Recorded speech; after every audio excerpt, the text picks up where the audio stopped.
What's going on, guys? This is VinylicPuma, back with another Fallout 4 video, and today I figured it could be fun to go over some of my favorite glitches and exploits for this game that still work.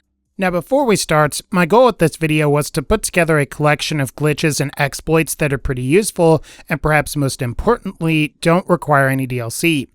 Meaning that regardless of what version of this game you pick up, the glitches and exploits I'm about to show here should work for you.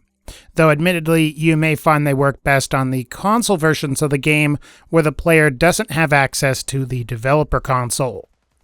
Also, and as far as the order for these rankings go, I'm ranking a lot of these based on my own personal preference and on these glitches' coolness factor. And if you liked this video or if it helped you, definitely smash the like button, as that really helps the channel out.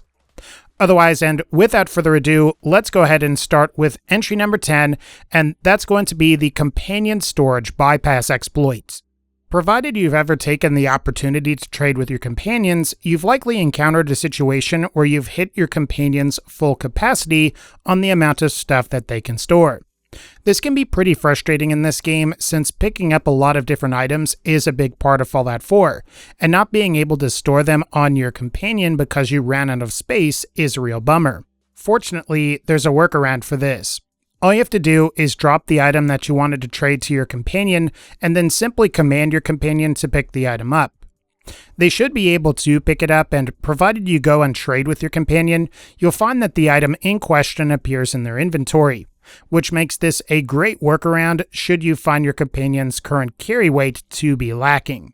Now, there are some caveats to this particular exploit. First, this exploit doesn't work with dog meat for whatever reason, and second, it's worth mentioning that certain companions won't pick up stolen items, so you will have to trade stolen items to those companions and then instruct them to pick up some of the items that weren't stolen. In general, I think you'll find this is a useful little exploit that can help you should you get over-encumbered by the amount of stuff that you're carrying. So be sure to take advantage of it provided the opportunity arises. Number 9. Companion Weapon Duplication. So this is a cool trick that you can use during your playthroughs that will allow you to duplicate weapons with the help of your companions, even though what you can duplicate is ultimately limited. All this exploit involves is defeating an enemy so that they die and drop their weapon on the ground. From here, you can use the command function to ask your companion to pick up the weapon in question, while also making sure to mouse over or look at the enemy's inventory in real time. You'll notice that as your companion picks up the weapon in question, it doesn't appear to leave the inventory that you can view. Thus, you can also pick up the weapon, essentially duplicating it.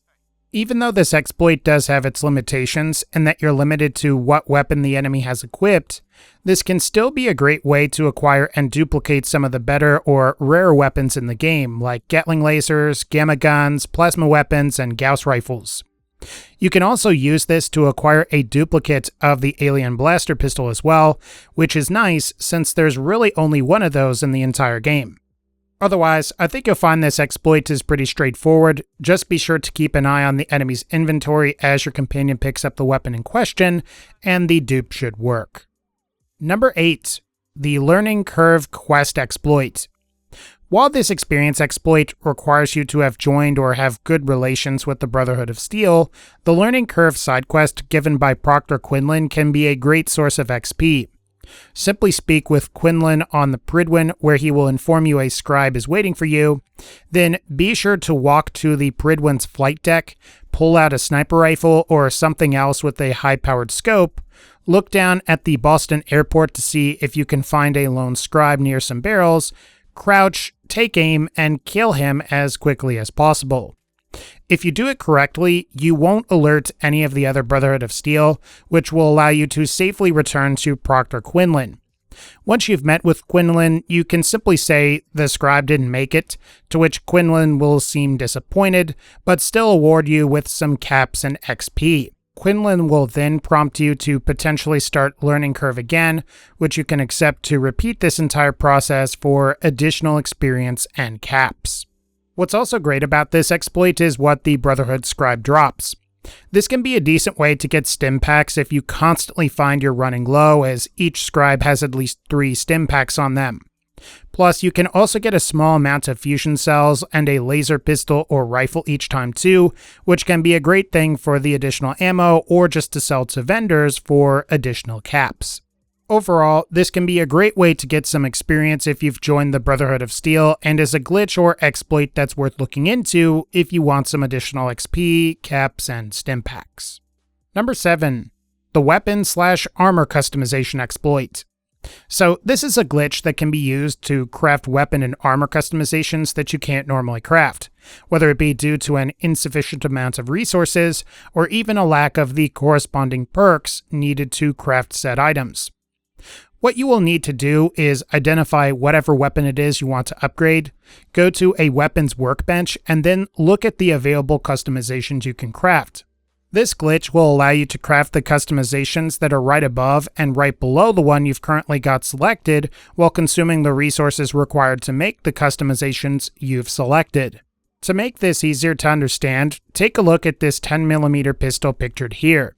This exploit will allow you to either craft the calibrated powerful receiver that's above what's selected, or the advanced receiver that's below what's been selected, while using the material and perk rank requirements required to make the hardened piercing auto receiver we've selected. All you have to do is hold down the right direction on your D-pad on your controller or the right directional key on your keyboard, and then either push down or up in a rolling motion to the customization that you want. You'll know you've gotten this to work correctly if you get a prompt on your screen that sort of looks like this, where it prompts you to make the receiver you selected previously while highlighting the advanced receiver in the background. Simply agree to craft this item and you should receive the customization you wanted at the resource and perk requirement cost of the customization just above or below it. Now, it's important to mention that this only works if you can craft the item that's right next to what you're trying to glitch into, meaning you'll need to meet whatever the requirements are for that item. Plus, it's important that you get the build prompt rather than the attach mod prompt, as otherwise this glitch won't work. But assuming you can pull this off, you can more easily craft upgrades and potentially craft upgrades for less resources or without needing to meet all of the necessary requirements. So if you ever find you can't craft something, try this exploit as it may allow you to craft what you intended to. Number 6. Settlement Vendor Caps Duplication. While caps are frequently acquired through completing quests or by selling things with high charisma, a great way to get some caps is to exploit Fallout 4's settlement system. This will require you to be able to craft stores in your settlements, which usually requires the local leader and/or cap collector perks to be rank 2, as well as about 300 caps or so to start. From here, construct one of the many stores at your settlement via the building mode, and once you've done that, back out so you can get to the scrap or store prompts, and from there, we're going to want to press and hold the scrap button, and then sort of quickly roll by taking your finger off the scrap button and switch to the store button. I'll admit I'm not explaining it the best and it can be a little difficult to pull off, but you'll know you did it right provided you get the scrap window overlapping the store window. From here, simply agree to scrap the item in question, and then you should also be able to store it. At this point, you can simply rinse and repeat, and if you want to retrieve your caps, simply head over and search through your workbench and they should be right there to carry with you. Now, typically, the best trading stores to craft are either the weapons or armor emporiums. While they have a high upfront cost in caps of about 3,000 or so, you can perform this glitch twice and basically get all of your money back, as these storefronts yield about 1,500 caps every time you scrap them. Thus, this exploit can be an extremely lucrative method for acquiring a bunch of caps in this game. In the end, this is a great exploit if you always feel like you're running out of caps. While you'll need some caps up front and certain perks, once you do have those things, you should have essentially a limitless supply of caps at your fingertips. Number 5. Alter Settlement Building Limits. While this exploit/glitch is probably fairly well known and more useful on the console versions of the game where the player doesn't have access to the developer console, you can also perform this glitch on the PC versions of the game as well. All you have to do is simply drop some weapons from your inventory while you're at a settlement, then go into building mode and store those weapons in your workbench. You'll know that this exploit is working when you look at the upper right part of your screen in build mode and you notice that the build limit seems to be going down. What's also cool about this particular exploit is that it's repeatable with the exact same weapons you just stored in your workbench, meaning you can repeat this over and over again to lower your build limit should it get really high. And as a tip, gamma guns tend to work really well with this exploit, so be sure to stock up on some if you end up encountering the Children of Adam. Otherwise, there's not really a whole lot else to this particular glitch. It's definitely going to come in handy provided you're playing on console or if you're playing on survival mode on the PC version of the game. Number 4. Settlement Crafting Resource Duplication. Now this is basically the same thing as the Infinite Caps exploit, but it's worth mentioning that this same exploit that we use to get caps can also be used on pretty much any resource or even scrappable junk items that are within the area of your settlement. So essentially, this same exploit can be used to, say, duplicate a raw crafting resource like adhesive or screws, or in the case of a more complex object like a microscope, you'll get all of the broken down components of that microscope while still being able to store an actual intact microscope that can be scrapped and stored again. This obviously works best with actual settlement building objects, since you can more easily and more quickly place and then scrap/store these items without ever having to exit the build menu. But like I said, you can get this to work with pretty much any scrappable item and get the resources that you might want from the item while also being able to preserve the original item, which is pretty cool and pretty useful. I think between the ability to get a tremendous amount of caps as well as the potential for getting a bunch of crafting resources, I think you'll find that this family of glitches or exploits is extremely useful, and if you're curious, we'll be visiting one more later on in this video. Number 3. Prop Climb. If you've played a number of other games, you'll likely know that you can potentially prop climb using various in-game objects. This is something you can also do in Fallout 4 and typically involves getting an item in your inventory, ideally one with a large surface area like a power armor torso, dropping it, crouching, using the grab command, and then walking backwards with your back up against a wall to ultimately just walk up the wall. Your results will vary as this glitch tends to work best on flat surfaces, but it is potentially possible to scale an entire wall or building this way, which if you ask me is pretty cool. Additionally, something else that's worth mentioning is that you can potentially uncrouch while you're scaling buildings this way, which should allow you to jump or use your jetpack with power armor. The jetpack in particular is really useful since it can make it easier to scale really tall buildings that have more surfaces that are uneven, so you can basically jump up to that next surface and then just kind of prop climb up it. The only real downside is that you can lose the prop or item you're using fairly easily if you fall, and it can be pretty difficult to find after that. With that in mind, it's best to use something you're not especially attached to, or you can just save your game before you attempt to prop climb, and then reload your save if you lose a desirable item. Overall though, I think you'll find this is a pretty fun exploit to mess around with, as it can get you to really high areas you might not normally be able to visit. Number 2. The Copper Batter Experience Exploit. Now, earlier on in this video, I mentioned that you can repeatedly do the Learning Curve quest to get some XP, caps, and some stim packs.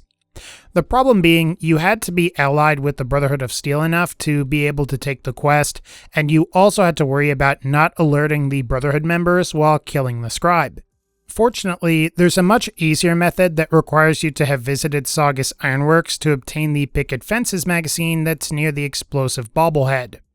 After that, you're going to need a big settlement building area like Sanctuary, along with a nearly infinite supply of copper. Once you have at least 3,000 or more copper, you can start to build batter statues, which should cost around 10 copper to make.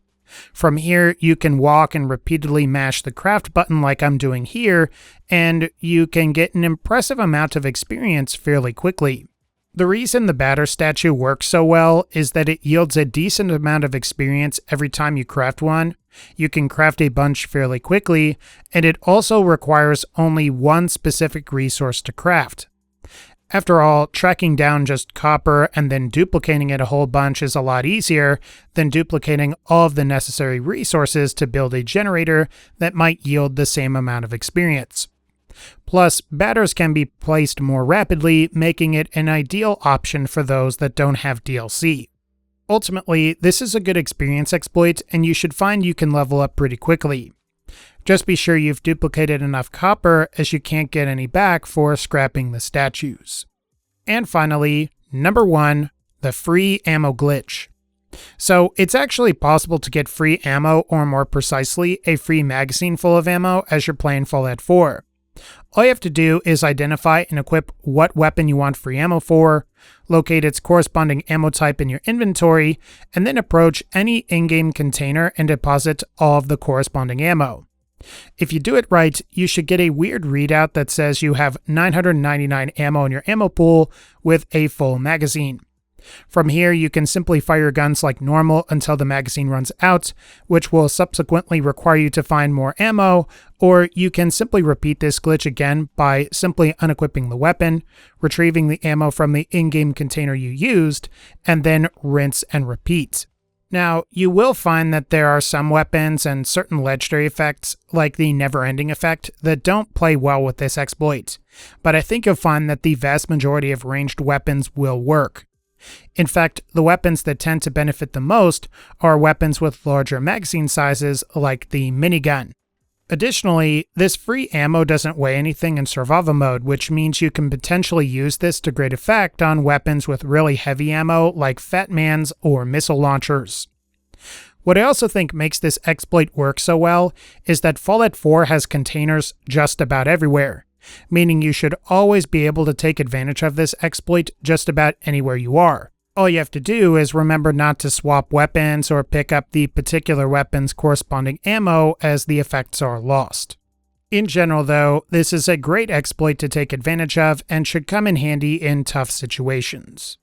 Alright guys, I think that's going to wrap up this particular video. Let me know if any of these glitches or exploits helped you in the comment section below, and as always, like this video if you liked it, click the bell so you can be notified when I upload more videos, and as always, and again, thank you all so much for supporting this channel. Take care, and I'll see you all in the next one.